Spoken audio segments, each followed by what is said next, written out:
भैया बाजार आज कमाल का था, बड़ी ज़बरदस्त गैप डाउन ओपनिंग दी और वो बॉटम बन गया। फिर भागता रहा, लोग इंतज़ार करते रहे गिरेंगे कुछ करेंगे, लोग इंतज़ार करते कि शायद भागा है तो वापस ग्रीन में आ जाएगा, बस देखते रह गए, कुछ हुआ ही नहीं लंबा चौड़ा काम। आज के लिए तो बस एक ही गाना बनता है, क्या मेरी कहते हैं, मेरी भीगी भीगी सी पलकों में रह गए, जैसे मेरे सपने बिखर के गिरी मार्केट इतनी के जी रह गए सारे अरमा दब के। मार्केट गिरी तेजी से चढ़ गई फुर्ती से, कर न सके हम कुछ भी, सारे अरमा खरीदने बेचने के रह गए दिल में दब के। भैया कुछ नहीं हो पाया आज, न खरीद हो पाई न बेच हो पाई, सारे अरमा दिल में ही दब के रह गए। क्योंकि बाजार में इतनी बड़ी वोलेटिलिटी, इतनी बड़ी गैप डाउन ओपनिंग, इसकी चर्चा करेंगे भी ऐसा आज क्या हो गया फिर क्यों रिकवरी आ गई, सारी बातें करेंगे जो हमने कल की थी उसकी कंटिन्यूटी में। कल मैंने कहा था 3 काले कौवे आ गए, तो काले कौवों ने अपना कमाल तो आज कर दिखाया।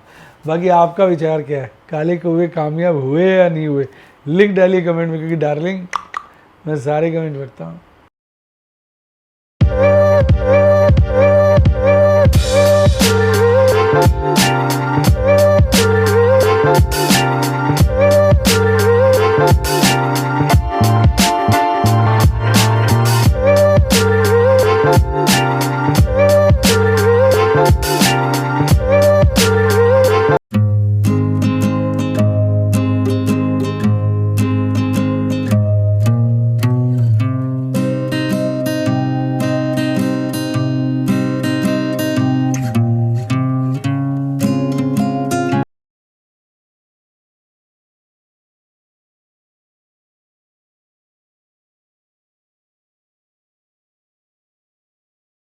शेयर बाजार में एश्योर्ड या गारंटीड प्रॉफिट की उम्मीद नहीं रखनी चाहिए, या कभी भी किसी भी वक्त कोई भी अनएक्सपेक्टेड इवेंट की वजह से बहुत बड़ा घाटा हो सकता है, जिसके चलते आदमी की सारी पूंजी तबाह हो सकती है और वो फेल भी हो सकता है। शेयर बाजार बहुत ही खतरनाक जगह है, यहाँ एक भूल ही फाइनेंशियल तबाही के लिए काफी है।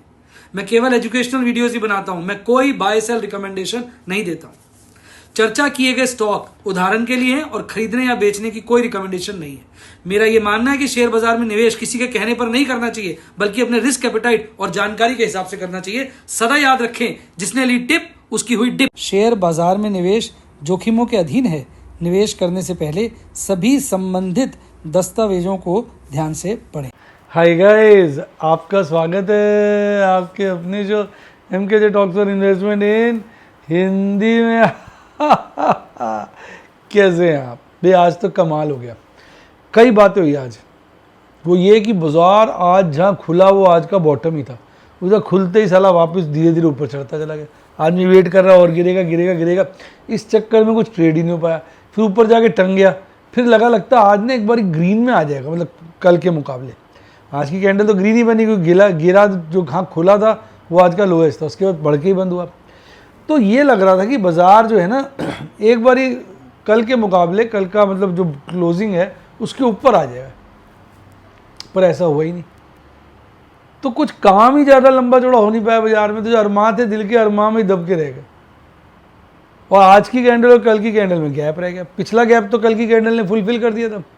तो जो 3 काले कौवों ने हमें दर्शन दिया था, उन्होंने तो अपना कांड कर दिखाया। 2 दिन में काले कौवों ने ऐसा कांड किया भाई साहब। आज 24,500 का, जो कि एक मेजर सपोर्ट थी, कल के चार्ट में मैंने आपको बताया था, आज के चार्ट में भी इसकी डिस्कशन करेंगे, उसको बाजार ने काट दिया शुरुआती दौर में, पर क्लोजिंग उससे बहुत ज़्यादा ऊपर करके दी। तो अभी यही समझ में नहीं आ रहा कि 24,500 कटा भी है कि नहीं कटा ढंग से, क्योंकि बाजार अगर 24,500 को डिसिसिवली काटता ना तो एक बड़ी मंदी की अंदेशा था। अब सबके जुबान में ये है कि कल क्या होगा, भाई कल की कहानी तो भाई ऐसे है कि अगर अब ये 25,000 जो है एक क्रूशियल हो गया ऊपर का रेसिस्टेंस और 24,500 है सपोर्ट। 24,500 तो भाई साहब कहते ना अंबुजा की सीमेंट वाली दीवार बन गई है।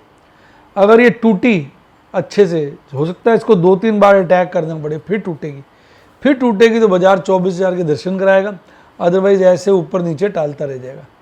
और ऊपर जो 25,000 है वो दूसरी दीवार है एसीसी की, वो ऊपर जाने से नहीं रोक रही है। नीचे अंबुजा की है तो ऊपर एसीसी की है, दोनों अडानी ग्रुप की कंपनीज हैं। तो एसीसी की दीवार कह रही है मैं इसके ऊपर नहीं जाने दूंगी।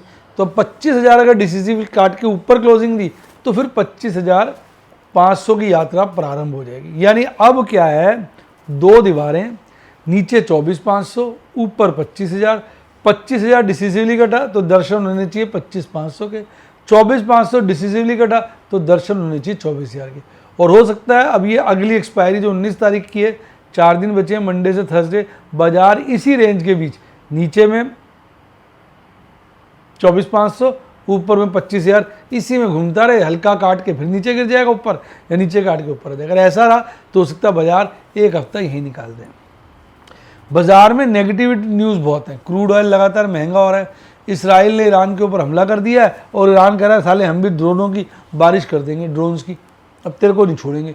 अब दोनों बड़ी कंट्रीज़ हैं, दोनों मजबूत कंट्रीज़ हैं, जहाँ सैन्य शक्ति अगर हम देखें ईरान की मेरा ख्याल ज़्यादा है, वहीं जो टेक्नोलॉजी है, जो इक्विपमेंट्स है, वो इसराइल के पास ज़्यादा है। तो दोनों में टक्कर का हमला है, वो गाज़ा वाली बात नहीं है। अब ये मामला कहाँ जाके रुकेगा कुछ पता नहीं। पीछे में कुछ पढ़ रहा था कि ईरान ने अमेरिका को धमका दिया। अब बुरे वक्त में कहते हैं ना, बुरे वक्त में हाथी का जब बुरा वक्त आता है तो चूहा भी साला उसको ऊपर सुसु करके चला जाता है, उसे पता है हाथी करेगा क्या। हाथी बैठा हो बुरे वक्त में, आज चूहा आया सुसु करके निकल गया, हाथी उठता बढ़ता चूहा गायब।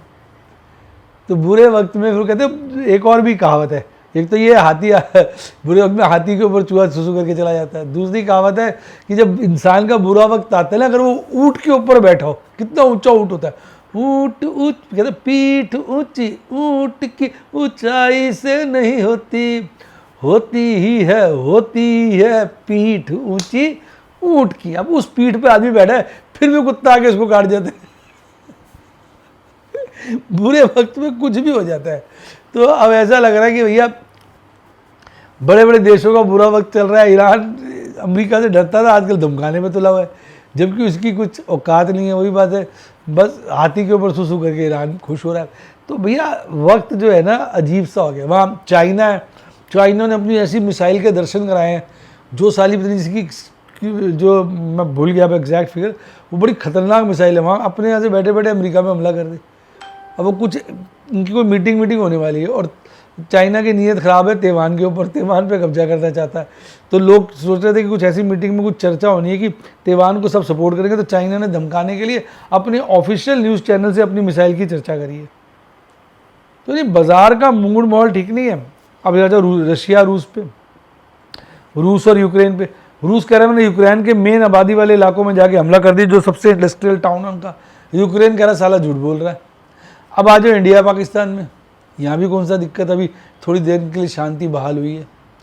तो बाज़ार में अनसर्टेनिटीज़ का माहौल, मौसम बना हुआ है, जिसके चलते इस वक्त कौन सा कांड कब हो जाए, जैसे आज हुआ कोई नहीं कह सकता। कल जितनी बड़ी लाल कैंडल बनी थी, आज उतनी बड़ी हरी कैंडल है।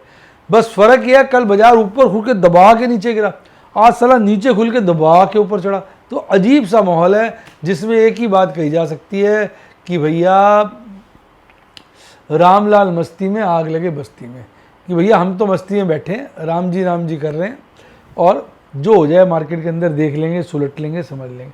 अब आपका क्या विचार है? मैंने तो सारा अपना ओपिनियन दे दिया, डिटेल में समझा दिया कि नीचे 24,500, ऊपर 25,000, 25,000 कटा तो 25,500, 24,500 कटा तो 24,000। यही रेंज एक नज़र आती है बाज़ार के अंदर। और दूसरा है कि 24,500, 25 के नीचे वो झूले झुलाता रहेगा बाजार, ऐसे ऐसे झूले झुलाता रहेगा और ऑप्शन प्रीमियम डिके होता रहेगा।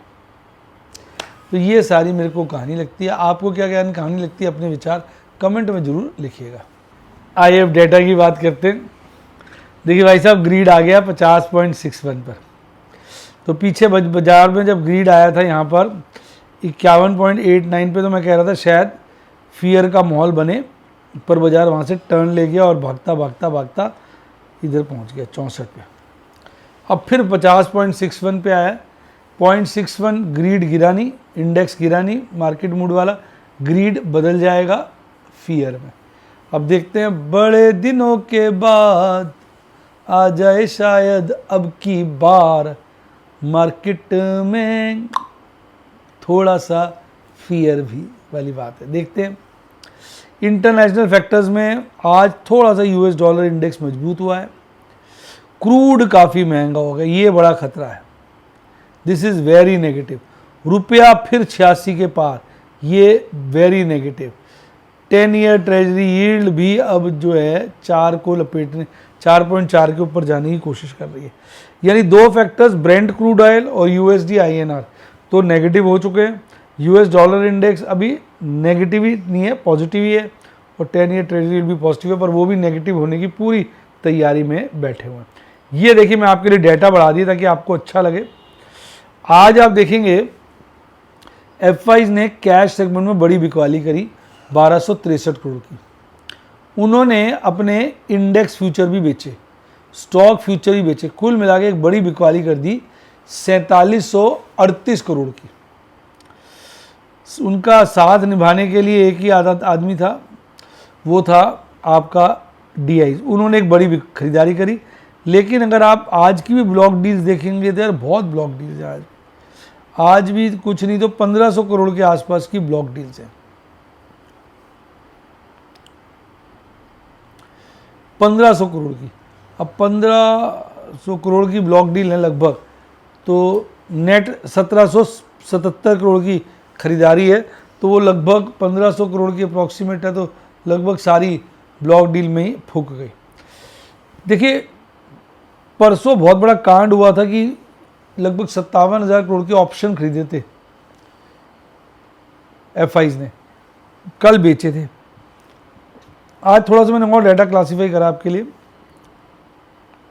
आज भी उन्होंने ऑप्शन नेट में बेचे हैं, पर निफ्टी में बेचे हैं 7056 के, और निफ्टी बैंक में खरीदे हैं। अब ये साला नया गेम चालू हो गया, एक में खरीद लिया एक में बेच दिया। अब क्या इनके दिमाग में चल रहा है, कहते हैं ना कि अब क्या बोले, प्रभु ही जानता है आगे क्या होगा। मतलब इतना पागल कर रखा है। अच्छा, इस अगर मैं फ्यूचर्स की बात भी करता हूँ ना, तो निफ्टी के अंदर तो इन्होंने प्लस किए हैं फ्यूचर थोड़े से 44 के, और बैंक के अंदर निफ्टी बैंक के अंदर माइनस किए हैं 707 के। अब देखो यहाँ माइनस किए फ्यूचर और इंडेक्स ऑप्शन खरीदे हैं, यहाँ प्लस किए फ्यूचर और इंडेक्स ऑप्शन बेचे। अब ये कहना बड़ा मुश्किल है कि उन्होंने क्या किया है, कॉल बेची है, पुट बेची है, क्या करा है, बड़ा ही मुश्किल है। अगर मैं ओपन इंटरेस्ट की बात करूं तो बड़ा 1 लाख के लेवल पे आ गया है ओपन इंटरेस्ट शॉर्ट का ओवरऑल, जिसके चलते अगर आप यहाँ देखोगे तो अब इंडेक्स में लॉन्ग जो है 19.7 की, यानी 81% के आसपास शॉर्ट है, और टोटल जो फ्यूचर शॉर्ट है वो लगभग 1 लाख के आसपास है। स्टॉक लॉन्ग बड़े दिनों के बाद जो 86-66 के पीक पे चली गई थी, अब थोड़ी सी लुढ़कती लगता है 60 के नीचे आ जाएगी, पर इंडेक्स लॉन्ग उनकी लगातार बढ़ रही है। आज भी अगर आप देखोगे ना एफआईज ने क्या किया है, उनकी टोटल लॉन्ग है 32,000 करोड़ की, शॉर्ट है 1,31,000 करोड़ की नहीं है, नंबर ऑफ कॉन्ट्रैक्ट्स है तो 32,000 कॉन्ट्रैक्ट्स लॉन्ग है और 1,31,500 कॉन्ट्रैक्ट्स के आसपास शॉर्ट है। तो ओवरऑल अगर आप डाटा को देखेंगे तो कहीं ना कहीं मुझे तो डाटा बियरिश ही नजर आ रहा है, पर चूंकि आज बाजार ने नीचे के बहुत दर्शन करा दिए तो बाजार में कंफ्यूजन पैदा हो गया। अब अगर कल गैप अप ओपनिंग करता है तो चांसेस है बाजार गिरेगा, और कल अगर गैप डाउन ओपनिंग करी तो हो सकता है फिर बाजार भाग जाए, यानी कल भी रिवर्स आप मूवमेंट देख सकते हैं। कल का मतलब होता है मंडे को। इंडिया विक्स में आज बहुत ज़बरदस्त सुधार है, ये 10% के आसपास बढ़ गया था, अल्टीमेटली 15 के पार आ गया। जो ये 14 के नीचे चला गया था 15 के पार आ गया, 7.5% से ज़्यादा बढ़कर बंद हुआ है। सारे इंडाइसिस बुरी तरह से गिरे हुए हैं, पर यहाँ बुरापन जो है 1% से ज़्यादा के नहीं है, सबका फॉल विद इन 1% है। एक आईटी था, एक रियल्टी था, एक मीडिया था जो हल्के फुल्के चढ़े हुए थे। अदरवाइज सारे के सारे इंडाइसिस जो हैं उनकी तो जिससे कहते हैं ना मैयत पे कोई रोने वाला भी नहीं था आज। कल इतने गिर गए थे, आज कौन रोता। तो ये सारी कहानी तो इंडेक्सेस की होगी, बाकी सारे गिरे हुए हैं। हेल्थ केयर हल्का सा चढ़ा हुआ है और एक डिफेंस हल्का सा चढ़ा हुआ है। इसके बाद सीपीसी भी हल्का सा चढ़ा हुआ, बाकी सब जगह लाली है। एडवांस डिक्लाइन रेशियो आज भी ख़राब है, 850 के आसपास बढ़े हुए थे शेयर, 1743 घटे हुए थे, यानी 1:2 के रेशियो का। मन्नापुरम ने लाइफ टाइम हाई बनाया, मेरा मन्नापुरम। अब मेरे पास 10,000 शेयर थे, बिक आ गए मंदी में साले, बिके तो 200 से ऊपर ही हैं। अब मेरे पास बचे हैं सिर्फ 3-3.5 हज़ार शेयर और ये लाइफ टाइम हाई बना रहा है। Max health care, ICICI Lombard, Jubilant food, इनमें बस मस्तीबाजी चल रही थी। गिरावट थी तो PNB housing, Indian renewable, InterGlobe aviation और कैनरा बैंक, ये भयंकर गिरावटों का सामना कर रहे थे। निफ्टी 50 की बात करूँ तो 9 शेयर बढ़े हुए थे, 41 शेयर घटे हुए थे और कुल बाजार 170 पॉइंट गिरकर 0.68% की गिरावट के साथ निफ्टी 50 बंद हुआ। Bharat electronics, ONGC, tech Mahindra, TCS, Wipro, Cipla, Maruti Suzuki, इसमें देखा जाए तो 3 शेयर टेक IT सेक्टर के टॉप 7 के अंदर। इनमें चारों तरफ बहुत हरियाली थी। तेल महंगा हो रहा है जिसके चलते ONGC का शेयर भागा, लड़ाई झगड़े बढ़ गए हैं जिसके चलते भारत इलेक्ट्रॉनिक्स भागा। तो सारा मामला जो है माहौल का है। गिरने वालों में Adani port, SBI, ITC, IndusInd bank, Hindalco, Adani enterprise और HDFC बैंक, इनके तोते और पोते दोनों उड़ गए थे। और देखिए मैंने यही कहा था ना आपको, मैं सुबह से क्या समझा रहा हूँ। पहले नीचे का देख लेते हैं। RSI 50 के क्रूशियल लेवल पे है, 50 के नीचे जाएगा कमजोरी, 40 के नीचे बहुत ज़्यादा कमजोरी। ये बियरिश क्रॉसओवर फिर से बनना शुरू हो गया। अब ये देखो कांड हुआ है, कल जितनी बड़ी लाल कैंडल थी लगभग उतनी बड़ी आज हरी कैंडल है। कल बाजार ऊपर खुल के बहुत नीचे आ गया, आज नीचे खुल के ऊपर चला गया। अब आज की जो कैंडल है इसको हम बोलते हैं बुलिश मारू बोजू कैंडल। बुलिश इसलिए कि हरी है। मारूबोजू कैंडल होती है जिसकी विक नहीं होती, इसकी नीचे की विक तो है नहीं, ऊपर की बहुत हल्की सी है, इसलिए मारूबोजी ही की कैटेगरी में आएगी। और ये कैंडल अगर गिरावट में उत्पन्न होती है तो बाजार तेज हो जाता है। यहाँ 3 काले कौवे थे, हालांकि ये बाद में लाल कैंडल होगी, इसका कारण मैंने बता दिया था, ये भी काली कैंडल है वैसे तो। और यहाँ था आपका बियरिश बुलिश हरामी पैटर्न, बुलिश हरामी पैटर्न आया, बाजार चढ़ गया। 3 काले कौवे आए, बाजार गिर गया। और अब आ गया आपका बुलिश मारू बोजू कैंडल। पैटर्न अगर सारे फॉलो होने तो कल बाजार भागेगा और ये गैप फिल कर देगा। इससे ज़्यादा मेरे पास कहने के लिए कोई शब्द नहीं बचे।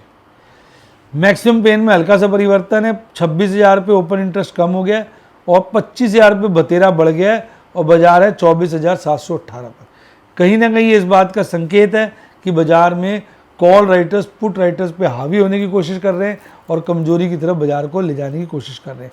मंथली ओपन इंटरेस्ट वहीं टिका हुआ है और हर लेवल पे ओपन इंटरेस्ट मोटा मोटा बढ़ा ही है। ये लेवल हल्का सा जिसपे थोड़ा सा कम हुआ है। वीकली PCR बहुत लो है, 0.73। कॉल राइटिंग पुट राइटिंग से काफ़ी ज़्यादा है, जो एक कमजोरी का संकेत है। अब मंथली PCR भी बड़े दिनों के बाद 1 के नीचे आ गया है, यानी ओवरऑल बाजार में PCR भी जो है नेगेटिविटी यानी कमजोरी की तरफ इशारा कर रहा है। निफ्टी बैंक की बात करें, कोई शेयर हरियाली में नहीं था, सारे लालियाली में थे, जिसके चलते बाजार में निफ्टी बैंक ने 1% की गिरावट के साथ 550 पॉइंट ज़्यादा की गिरावट के साथ अपना आज काम धाम बंद किया। पूरा वेरिएशन अगर आप देखेंगे तो लगभग 550 पॉइंट के आसपास का था, जिसमें निफ्टी बैंक अप डाउन करता रहा। सबसे कम फेडरल बैंक गिरा हुआ था, आज यही बोलना पड़ेगा, और सबसे ज़्यादा HDFC बैंक गिरा था। यही एक बैंक है जो निफ्टी के कपड़े फाड़ के उसको चित्तर बित्तर कर सकता है, और साथ में इसके ICICI बैंक मिल जाए तो कहना चाहिए करेला दूजा नीम चढ़ा, बाजार की कुटाई हो जाएगी। देखिए इसमें भी वही कहानी है, ये आए थे प्रॉपर 3 ब्लैक क्रूज, और उसके बाद कैंडल ने प्रूव किया और आज की कैंडल ने भी प्रूव किया, पर आज की कैंडल रिवर्स मारा है, पर अभी भी lower half of Bollinger band है, यानी ये भी मारू बाजू कैंडल है जिसको मैंने अभी चर्चा करी। तो ओवरऑल तो भैया देखो एक चिंता का विषय है, बाजार में कल हो सकता है मोस्ट प्रॉब्ली ये वाला गैप फिल हो जाए, फिर भले बाजार गिर जाए। RSI क्रूशियल लेवल पे 51 के जैसे वहाँ बता था, और यहाँ बियरिश क्रॉसओवर फिर से बन गया। इसका मैक्सिमम पेन अब 56,000 पे, बाजार 55,527 पे, सेकंड हाईएस्ट जो है 57,000 पे, और टक्कर देने वाला सेकंड हाईएस्ट को वो 55,000 है, यानी बाजार में थोड़ा सा 55,000 से लेकर 57,000 के बीच का मूवमेंट इस वक्त नजर आ रहा है। PCR इसका और कमजोर हो गया, जो गिरावट और कमजोरी का संकेत दे रहा है। हो सकता है इस हफ्ते ये गिरता रहे और अगले हफ्ते ये वापसी करे। निफ्टी बैंक बहुत ही हरामी किस्म का इंडेक्स है, इसमें वोलेटिलिटी बहुत ज़्यादा है, जो किसी के भी कपड़े उतार सकता है किसी भी मौके के ऊपर। मौका मिला नहीं और इसने चौका लगाया। बाकी आपके जो प्यारे इंडाइसिस हैं, जैसे आपका मिड कैप 100 है, 31 शेयर बढ़े थे, 69 घटे थे, और मिड कैप 100 लगभग 213 पॉइंट गिरकर 0.37 की गिरावट के साथ बंद हुआ। दूसरा आपका जो फेवरेट है वो है स्मॉल कैप 100, 29 शेयर बढ़े हुए थे, 37 शेयर घटे हुए थे, 70 शेयर, और ये भी ½ % के लपेटे में गिरकर अपनी नाक कटवाकर और हमारी जेब कटवाकर चला गया। आपका बड़ा प्यारा एक रिश्तेदार है वो है निफ्टी नेक्स्ट 50, 9 शेयर बढ़े हुए थे, 41 शेयर घटे हुए थे, और ये भी बहुत ज़्यादा लगभग 1% के आसपास की गिरावट के साथ अपनी तो नाक और हमारी जेब दोनों कटवा कर चला गया। अब एक ज़रूरी जानकारी, शेयर बाजार में ट्रेडिंग करनी है, इन्वेस्टमेंट करनी है, डीमैट अकाउंट खुलवाना जरूरी है। डीमैट अकाउंट कैसे खुलेगा, इसके लिए मेरी टीम को 7011-323-077 पे कॉल करें, या डिस्क्रिप्शन बॉक्स और पिंड कमेंट में जो लिंक दिया है उससे डीमैट अकाउंट खुलवाएं और सदा प्रभु के गुण गाएं, मोटा प्रॉफिट कमाएं। और इसके लिए आप मेरी कोई दिक्कत आए, कोई परेशानी है अकाउंट खुलवाने में, किसी जानकारी के लिए, तो आप मेरी टीम को कांटेक्ट कर सकते हैं। वो आपको कॉम्प्लीमेंट्री वीडियोस और फंडामेंटल्स के लिए दे सकते हैं, जिससे आपकी जानकारी बढ़े, बेसिक्स पता चलें आपको।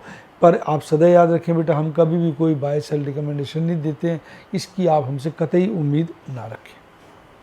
इसके अलावा अगर आपको मेरे कोर्सेज ज्वाइन करने हो तो इसी नंबर पे कॉल करें, या मेंबरशिप सेक्शन में यूट्यूब पर जाके मेरे स्टूडेंट बने। और डार्लिंग इसके बाद क्या कहा जाए, उसके बाद यही कहेंगे, इसी के साथ साथ bye, god bless you, happy investing, और आप स्टॉक मार्केट के राजा और महाराजा बने।